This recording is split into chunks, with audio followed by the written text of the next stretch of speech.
let's get into, I believe it starts the 8th, Olympic freestyle wrestling. And like I said, Ryan is probably one of his specialties. He's very well connected when it comes to wrestling. You said it starts on the 8th? I believe is it the 8th? No, I think it's Monday, the 5th. It seems like a long time. Yeah, it's Monday. You know what? I might be Monday. That might be Greco. I might be talking about. You're talking freestyle, yeah. Yes. That's how long are the Olympics? That's a whole nother week. Yeah, it's just 2.5 weeks, correct? Damn. Yeah, it's from the 5th to the 11th is all wrestling. But I mean, the Olympics is long as hell, man. Like it actually started the day before the opening ceremony. It actually started. Days, yeah. So Damn. crazy stuff. Let's get into it. 57 kilos, man. Yeah. And we all know Spencer Lee, the superstar that he is out of Iowa and Pennsylvania. Do we want to know who the favorite is? I mean, as far as seeds, I know there's 8 seeded wrestlers because you have to accumulate points and ranking series and stuff like that. But it doesn't always mean they're the favorites. And I wanted to go over 2 or 3 favorites. Obviously, you have Spencer Lee. You have the Darian Cruz, your homeboy, and from Puerto Rico. Steven Micic, the world champion from, was it last year? Last year, yeah. Wrestling for Serbia out of the University of Michigan. And did he go to Northwestern before that? Yep, he was at Northwestern his freshman. Yeah. Well, the first year. Micic had a really long career where he took a couple Olympic red shirts and some other stuff. So yeah, he was in college for a while. You know what? I saw this just crazy stat. I think the Micic and Anthony Valencia, and I saw this where they saw 3 presidents. It's just freaking crazy, man. Because I know they had they had red shirts, Olympic red shirts, and also medical red shirts is how they did. Only them 2. I don't know how it's possible, but they saw 3 different presidents. So but Steven, man, it goes to show you, winning a world championship last year. And then you have the Penn State RBY wrestling for Mexico. How do you see this playing out? By the way, just as a heads up, I have all the odds pulled up, so just let me know what weight class are on, and I can. There's there's betting lines for these. Wrestling. Yeah, you can bet the gold medal winner. I'm gonna be down like 10K by Saturday wrestling. So like, get your notebooks out. We're about to have an expert break down these weight classes. How do you see 57 playing out? 57 is going to be pretty wild. Because on top of that, you also have the guy from Japan, Rei Higuchi, who's an amazing wrestler. Yep. That's who Micic beat in the World Finals last year. Micic, even though he is the top seed, he is the favorite. And I say even though because, like you said, you have to accumulate ranking series points. So it's not like, this is the best team.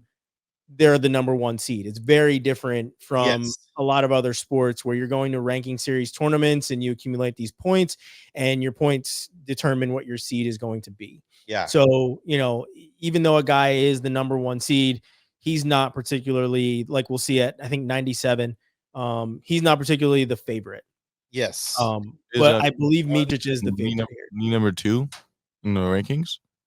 So they're the seeds. So you could be literally the best wrestler in the world and be dropped into the bracket because you didn't go to ranking series and accumulate these points, which get you your seeds, if that makes sense to you. Yeah. Yep. So I was wondering because the favorite is Spencer Lee and Micic. Lee is plus 120 and Micic is plus 170. Now, well, Spencer Lee started at I think plus 700 and or something like that, and no one told me that. Everybody was just hammering Spencer Lee, so he's he was plus 700. But I mean, Spencer, we've waited a very long time to see Spencer on the senior level. He won multiple age level tournaments and then didn't wrestle freestyle once he got into college. So this is a huge deal to have him on the team for the first time, making his essentially it's his senior level debut. He's never wrestled in a major tournament outside of the qualifying tournament where he wrestled to make it to the Olympics. So, Which he had a tough time. He had a he couple did. matches. He did. He had a tough semifinal. Everyone else he basically rolled up, but he had a tough semifinal. And I think that's why everybody really thinks that Spencer can win the Olympics in his first shot. He's amazing on his feet. He's got really great defense, and he's great with a gut wrench. Like he's got, you know, really good moves on top. So I think that's where people are kind of banking on Spencer Lee. Plus, it's a lot of biased United States fans that are like, Spencer Lee is plus money. I'm gonna go hammer the Spencer Lee line right now. But Yeah.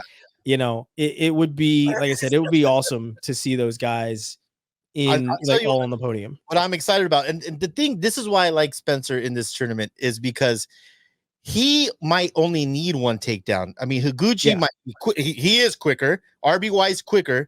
He can go down 8-0.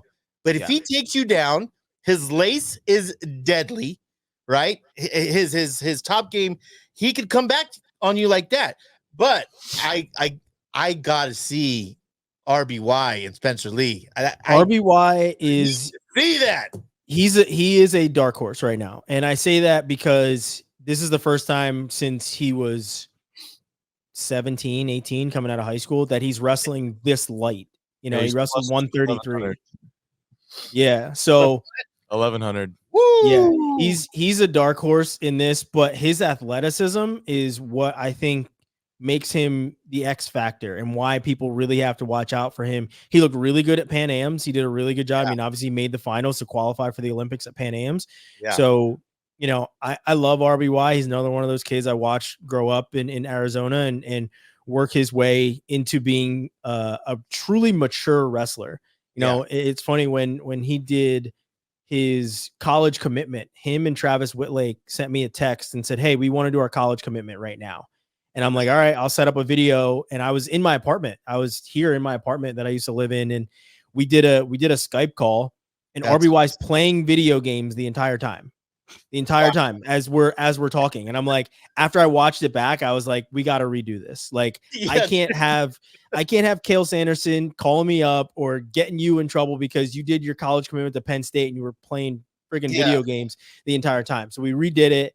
And now he's, you know, complete adult about every single thing that he does. And for the most part, he's still, you know, little bit of a kid, but he's an awesome kid. And I hope he does well. You know, I really love RBY as a wrestler, and seeing him mature in the sport has been amazing. But yeah, I think the weight cut is what's going to be the differentiator for him, because you got to remember it's 2 hours after they weigh in, they're wrestling. You know, it's very different from from 2004 when I was talking to Jamil Kelly. He's like, we used to weigh in the day before, so it used to be day before weigh in for the Olympics 2004. And then they would wrestle the following day here. And it was only one day as well. So they would, you know, balloon up. It was basically like UFC, where they're weighing in the day before, wrestling at just one complete day, and that's it. Now you're 2 hour weigh in, you're weighing in both days, 2 hour weigh in, and you know, you got to go compete. So that's the biggest thing I think for RBY, but he's done really well with shrinking his body down, getting his diet on, and being a really disciplined wrestler. That's a great story, man. That I like looking the out. 2 hour weigh-in thing. You like the 2 hour? Yeah. Yeah. It's supposed to minimize. It's the same as NCAA. Yeah. I agree. So Ryan, if you had to give your pick for the 57, let's get your gold. Let's get the wrestling guru some picks. Yeah. My pick for this. No, don't be. Jacob got his pen out. He's got his pen out. No, I am taking Spencer in this.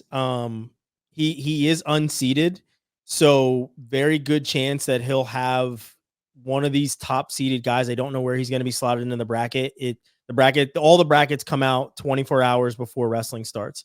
So nobody has even seen any of the brackets yet. So, but he could very well be slotted in and hit Ray Higuchi very early. He could hit Mičić very early, right? So he can hit some of these guys early.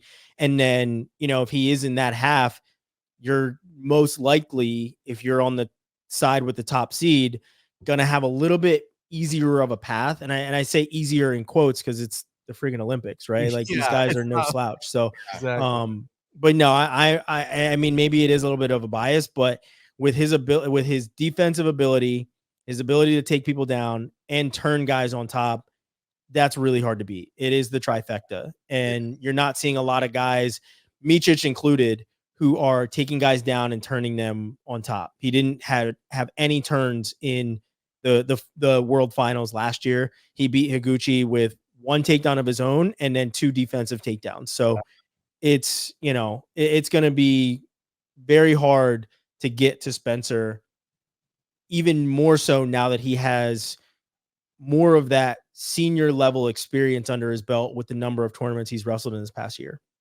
Yeah, I'm gonna have to agree with you there. Shout out to Darian Cruz. Get on that podium, man.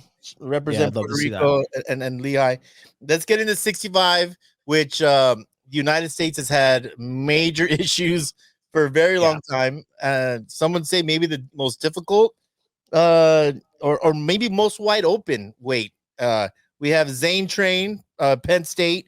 That was a battle even to get the spot, and then even more of a battle to qualify. He had a rough road, lost early, got pulled back in repechage and qualified. You have Sebastian Rivera, our boy out of New Jersey, baby.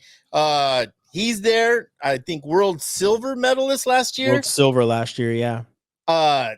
Austin Gomez from Iowa State, University of Michigan. He's a highlight reel representing Mexico. Musakev, you have the Iranian. Man, this is a tough weight. Yeah. What, Eddie Money, what 65 kilos? Give us some breakdown of some odds here. So the head runner is Musakev from Hungary at plus 150. Yeah. You have, I think it's pronounced Amuzad from Iran. Yeah, plus 380. Sebastian Rivera, Puerto Rico, plus 460. Woo! Zane Rutherford from America at plus 500. And then you have Tevin Yan from, I think it's Armenia, plus 650. Mm-hmm. How do you see it breaking down? Musakayev is incredible. It's funny because Musakayev is Russian. I mean, if you can't tell by the name, he might represent Hungary, but there's a lot of Russians in here that have moved countries, and he's one of them.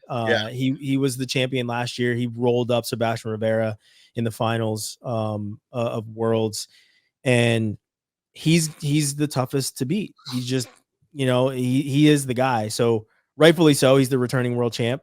But this weight has been our curse. It really has been. Yeah. We haven't had a medal at 65 I honestly don't think we've had a medal at 65 since the weight class has been 65. I'm trying to we haven't had a representation in like 3 Olympics, I think. The last 3. We had so Jamil was 66 and he took bronze in 04. The next year was Schwab in 08, and Schwab was actually the last guy to qualify the weight for himself. So there had been no other guy outside of that, because the year before that was Bono that qualified the weight for Jamil in 2004. Schwab qualified the weight by placing 7th in the world the year before, and that was enough criteria for him to qualify at 66 the following year. And then 2012 we had Freyer, who I don't think he qualified. No, Metcalf qualified the weight that year. That's right. In 2012. 16, Frank Molinaro was the representative, but he was also the alternate. So he didn't qualify the weight. Somebody was hurt or disqualified or something. I can't remember what it was, but he was the alternate. And then in 2021, it was JO, and he came 1 point away from qualifying the weight for the Olympics. So that match haunts me still. With the Pico Molinaro match, where the JO match. JO match, yeah. That was tough. That was his weight to have, and he so many heartbreaks at 65. Yeah, so it's been a curse for us for quite some time, and I honestly think that Jamil was the last medalist that we had that was even in that 65, 66 range. So I think Zane can medal. I don't know if he can win, but I think he can medal. Like I was saying for RBY at 57, his athleticism is out of this world. That's where Zayn falters, right? Zayn isn't the athletic guy. He's the blue collar guy, right? He's gonna grind you up, right? Yeah. He's gonna lay bricks and lay cement all day. Like that's the kind of guy that you're gonna have when it comes to Zane Rutherford. But I do think he can medal.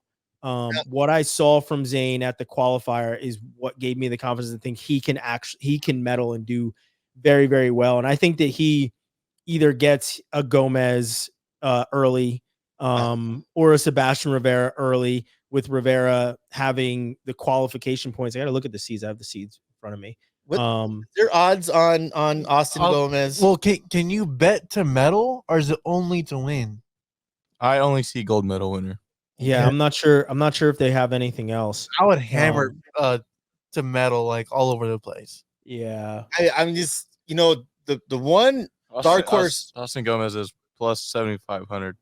plus 7. That's gold. the Austin is so different than anybody else, and you Yeah. saw what he did to Nick Lee in Mexico.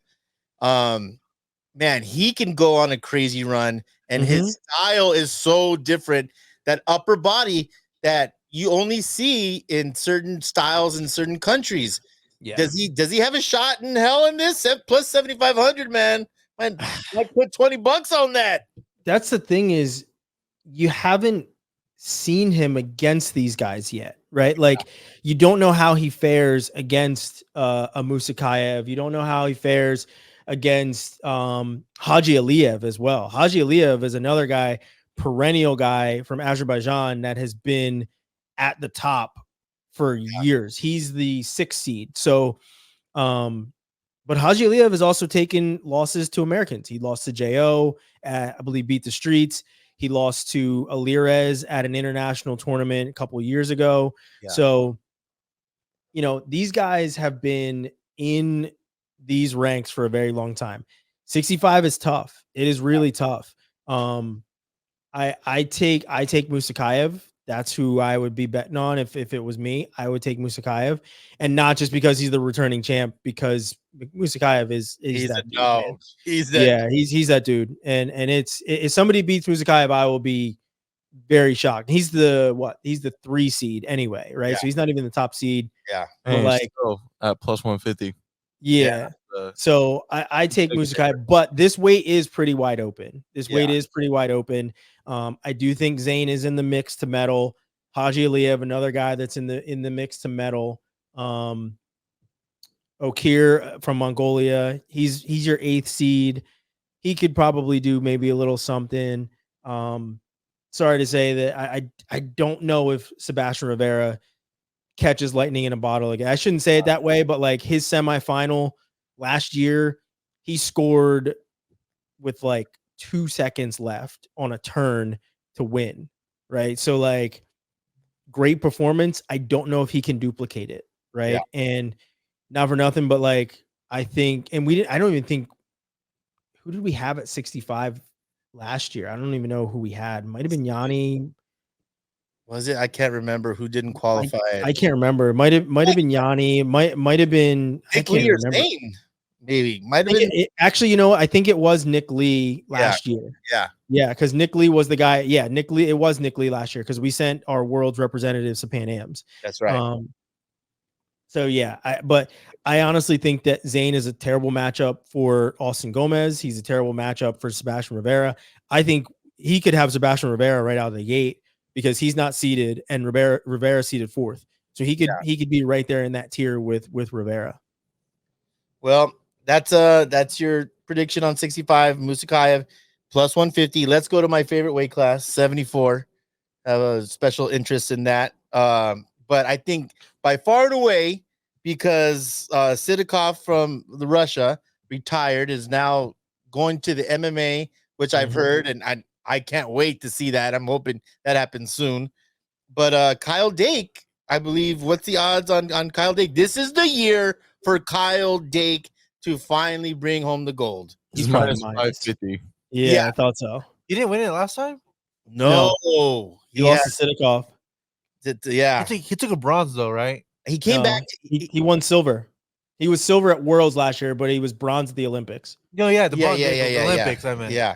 At the Olympics, he lost to Kadi Magomedov, who is back in. This weight has been absolutely insane over the last couple of weeks. Magomedov? Khabib's brother? Oh shit! Cousins, Yeah. probably cousins. But, Probably. So who's the second favorite? Anybody? Who's second? Probably Sabalov. Yeah. It just says UZB as their country. Uzbekistan. Oh, Uzbekistan. Who is that? I don't know. No, that's Zamalov. Yeah. I just didn't know how to say What's Dick's yeah. That's Zamalov. It's 550. Minus 550. So if bro loses this, he fumbled the bag. Yeah. You know, I've been following him. He seems very loose, right? He's doing his social media thing, which his personality's coming out. I think he's loose. This is I mean, knock on wood, he brings it home.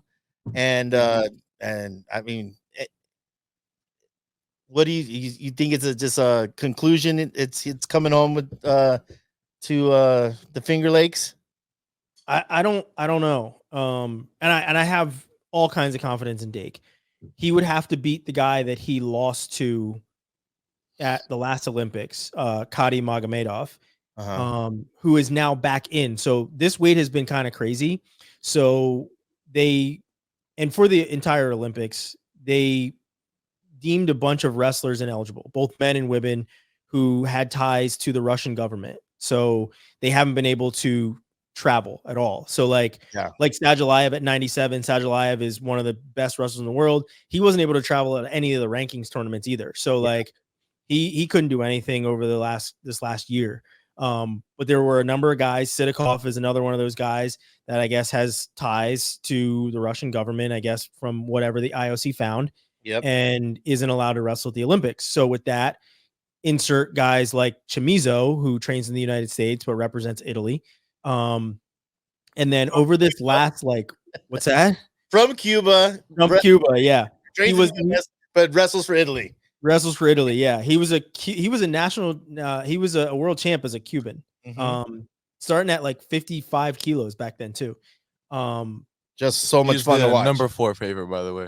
Yeah, he's a problem, but Dake has beaten him a number of times. I mean, there's been a bunch of guys from the United States that have beaten Chamizo at this point a number of times. But he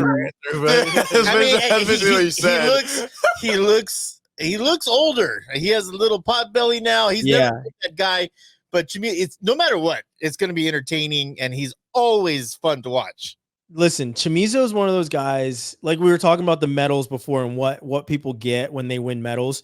Chamizo being in Italy, and he defected to Italy because I believe his wife or something is Italian. So that's why he moved to Italy when he did.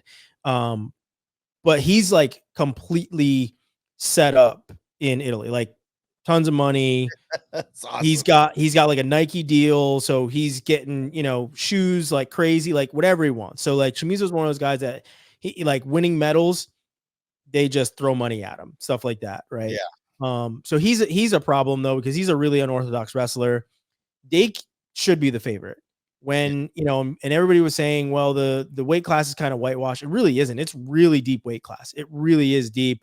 Sabalov was just added to the field, I want to say last week. And then maybe a couple days before that, Kadi Magomedov, who was initially ruled ineligible, he's now back into the tournament too. Sabalov was another one of those guys who was ineligible that is back in the tournament. So those are two guys, along with Chamizo, that could really contest with Dake, if at all. Kadi being the number one guy that could probably contest with Dake because he beat Dake at the last Olympics. But Dake was also dealing with an injury at the last Olympics, so he didn't look himself too. But I think Dake is on a mission. His father passed away shortly before the trials, so he's been on an absolute mission ever since then. And he's in good spirits, which looks awesome. Those guys are having fun in Normandy. They're not even in Paris yet because they go to Paris for opening ceremonies, and then they left to go to Normandy to train. It's like 3 hours away. So they've been on in some beach town in Normandy just like training for the last like week and a half. Very cool. Well, let's move on to 86 kilograms, which a lot of controversy in the United States, for our representative. I mean, that set a whole thing in motion with David Taylor. Now, Mhm. was the favorite, probably, might have been the favorite to win gold at the Olympics, but doesn't yeah. get Aaron Brooks, fair and square beats him. Zahid Valencia. Shout out to Monster Garage, by the way. Wearing my Sun Kiss Monster Garage shirt. Zahid, couple bad calls. He's not the representative. You have Yazdani, one of my favorite wrestlers to watch ever since he beat Aaron Pico. Another shout out to Bosco in cadet worlds. I believe I've been watching Yazdani since then. Ethan Ramos, UNC alum and Puerto Rican representative. You have as Azurban. How do you see this? Yeah, exactly. A lot of A lot of V's and Z's in these. Yeah, a lot of V's and Z's in this weight class. Yazdani's the favorite at -180. Really? And then Aaron Brooks is the second at +135. And then it's a major shoot up to the third. Nurmagomedov. Yes. Plus Nurmagomedov, yeah. There you go. So it's basically just between Yazdani and Brooks. I mean, Yazdani known for that crazy gas tank, and I think but I mean, Aaron Brooks is doing everything right. He's training, eating, breathing, sleeping. I think he's gonna be ready. How do you see this breaking down? Man, I want to see Aaron Brooks win so badly because I love that kid. He's another one of those kids that I've known since he was like 15, 14 years old. And he was actually David Taylor. So the last time him and David Taylor trained together was the Olympics when David won. That's right. He was David's training partner, and he had to simulate Yazdani for David. So that's that. So he's been studying Yazdani since back then because of the underhook that Aaron Brooks uses. Aaron Brooks obviously has a number of ways to score on people. He's probably one of the most dynamic guys on the entire team, to be completely honest.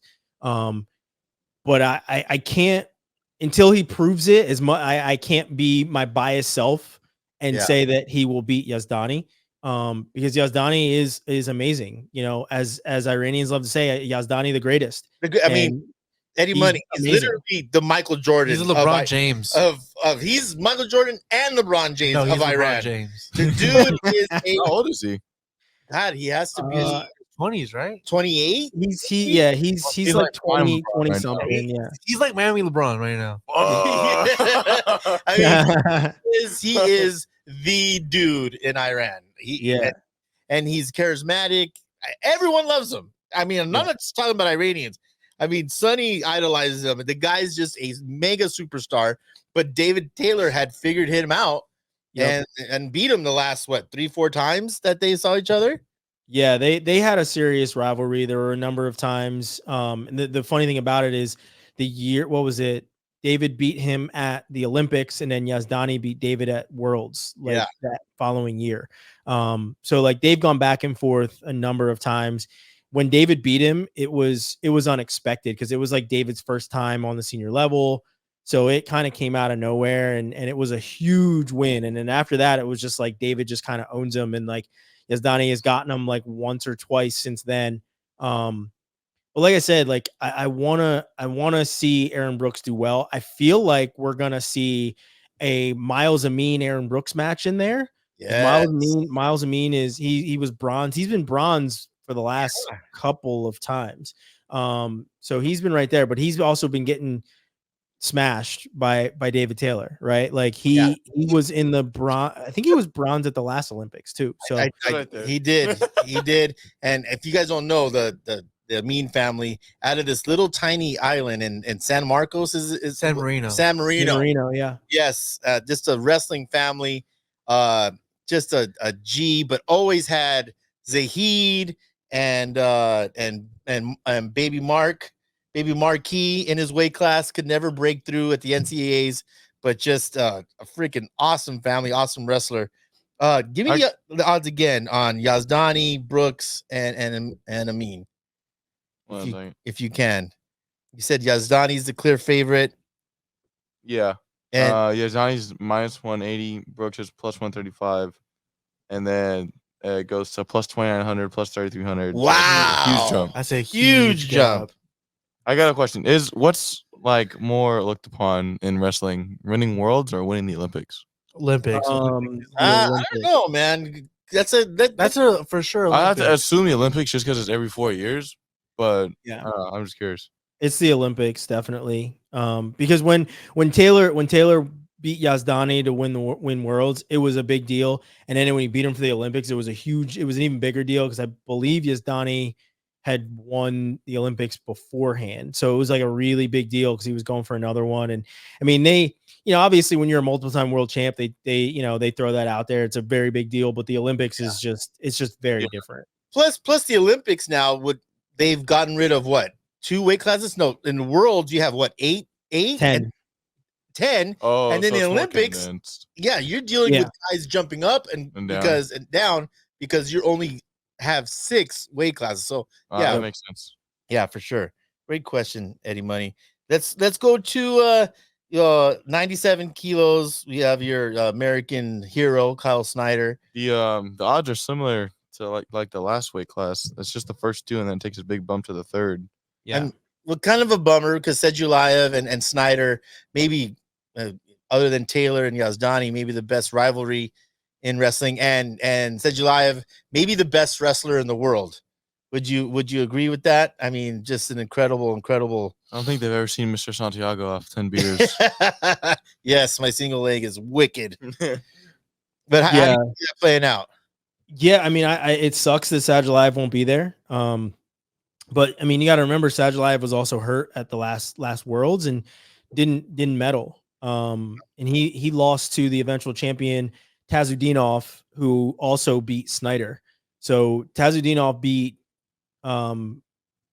he beat Snyder and then he beat Sadulayev to make the finals. And then Sadulayev and Snyder were supposed to wrestle for bronze. Sadulayev defaulted out of the tournament because of a neck injury, and they literally flew him home to Russia, and he was in surgery the next day on his neck. So, so it does suck that he's not going to be in there, but this, Tazudinov versus Snyder is huge, very big deal. You can say, Magomedov, who was silver last year from Azerbaijan, but he was on the other side of the bracket. The side of the bracket that was the murderer's row was the side that had Snyder, Tazudinov, and Sadulayev on it. And, Magomedov was able to just kind of walk to the finals, essentially. He didn't really have a lot of competition on that side. So just for reference, Tazudinov is minus 180 and Snyder's plus 150, and then Magomedov's plus 1,200. Yeah. Nice. So no surprise there. Because Tazudinov he put it on Snyder last time they wrestled. So no surprise that he would be the favorite in this weight class. But I think Snyder gets it done this time around because Tazudinov is now on his radar. I feel like people knew that Tazudinov was good, but didn't know he was good enough and that he was going to come out against Snyder the way that he did. And that, that's shocking. That's a really tough hole to climb out of. And, so I think this time Snyder gets to Tazudinov. The only thing that sucks is that they're on the same side of the bracket because Tazudinov is 2nd seed and Snyder is 3rd seed. So they're going to be on the same side of the bracket. So they'll see each other in the semis. Sounds good. Now let's finish off with the big boys. 125 kilos. Gable Stevenson didn't, I guess, retired, hung up the shoes. Is he still with Buffalo, by the way? I know he's the Buffalo Bill, man. He is there? a football player. He's still there. That's awesome. But one of the greatest Olympic matches You gotta ever. get that jersey. Yeah, that's freaking cool. But Mason Paris, man, he's always been a superstar, right? But it seems to have gotten better year after year after year. The size, the athleticism. What are the odds here, Eddie Money, on the heavyweights? So we got Zaire at minus 180, and then Paris at plus 250. And then you got Agul from Turkey plus 600. What about Petrovili? He's plus 650 right after. Really? Wow. Yeah. Because he's the world champ, I thought. So, Zari is. So Zari, he won gold last year. That's right. and everyone was waiting to see Gable wrestle Zari. Everybody wanted to see that because they have never wrestled. Mason Paris has wrestled Zari. He actually pinned him in the Junior World Finals. But that's the last time that they wrestled. Since then, Zari has, really jumped levels, and you've seen him jump levels. And Zari beat Petriashvili at Worlds last year. So Petriashvili was the runner-up. Paris has been kind of a perennial third, bronze medalist for the last couple of years, with a lot of these things. So that's why I think this year, I hope that Paris is able to get past Agul and Petriashvili. I'm pretty sure. So Agul and Petriashvili, they were the guys to beat over the last, however many years. Every single world championship, it was Agul and Petriashvili meeting in the finals, and then they introduced the ranking series and seeds for worlds and Olympics, and they ended up on the same side of the bracket, and they would hit each other in the semis, which opened things up. Nice. So that's where things have really changed. But Zari is a beast, man. He is an absolute beast. It's gonna take some sticks of dynamite to beat that dude for real. Circle that one, baby. Circle that one. Yeah, but I mean, Agul and Petriashvili, they've been in the game for a very long time. They're perennial medalists. But Zari has just been on top for the last couple of years. This will be his first. I think it's his first Olympics. Maybe might be his second. I can't remember off the top of my head. I think he may have been in the bracket when. Yeah, he was in the bracket when Gable won gold. But he lost, I believe, to Petriashvili on the way to the finals. So he's really jumped levels, and he's avenged a lot of those losses that he had before. Now he's the champ. So I'm honestly surprised that they have Paris where they have him, at least in the lines, because of Petriashvili and Agul being, the guys that they are, but they are up there in age. They're the vets in this. Yeah. This is probably going to be it for them. I don't see them wrestling past this quad. What are they, like mid-30s?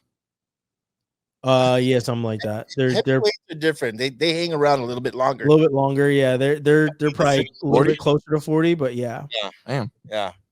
Well, there's your Olympic freestyle breakdown. Thank you. I can't wait. I'm putting some money on that, man.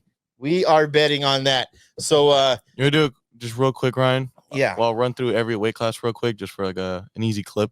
Yeah. And then you give us who you think will win. Yep. So men's freestyle 57 kilos. Spencer Lee. Spencer Lee's at plus 120. And then 65. 65, Musakayev. Plus 150. 74. Kyle Dake for that one. That's for sure. Kyle Dake is minus 550. So make sure to pull out a mortgage to win some money for that one. You got the 86. 86. Give me Yazdani. Minus much as I want to see Aaron Brooks do his thing, I got to go with Yazdani until Brooks proves it. That's fair. Yeah, he's minus 180. And then you got 97 keys. Kyle Snyder. I was there when he won his first senior level world title in Vegas as the youngest world champion ever, and I think he's going to do it again. You got him at plus 150, and then to round it off at 125. Zari. He's a beast, man. He, like I said, is going to take a stick of dynamite to beat that dude. So bring your green hat if you're going to be taking on Zari. Bring your little kazoo. Iran. It's going to be freaking awesome. Minus 180. Yeah. Thanks a lot, Ryan, for that. Oh, it's pumped up for that. That starts the 8th, I believe. So you think there's going to be lines for each individual match? I hope so. I doubt it. I need like I don't know. plus 2.5. Plus 2.5. Yeah. Like minus 3.5. Like I need point spreads. How far away? Ooh, I mean, that'd be badass. How far away are we in that for NCAA tournament? Like, when are we going to get lines on that? There are lines for NCAAs. Is there? Yep. Man, we got to get on that.